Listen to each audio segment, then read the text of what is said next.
বাবা বাবা এই থাম। বাবা বাবা কি হয়েছে তোর বৎস? বাবা আপনি নাকি ঘরের মাটি দেখে সংসারে সবকিছু করে দিতে পারেন।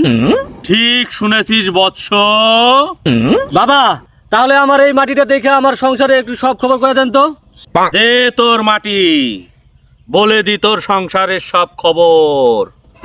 আকালা বাকালা তাকালা সু, তোর বউ তরে দিয়া ঘর ঝাড়ু দিয়াই, তরে দিয়া থালা বাটি মাজাই। কালকে রাইতেও তোর বউ তরে ঝাড়ু দিয়া মারছে। কথা কি ঠিক কিনা বল? বাবা সেটা আপনিই ভালো জানেন। কেন রে বৎস? বাবা মাটিটা তো আপনার ঘর থেকেই আনছি।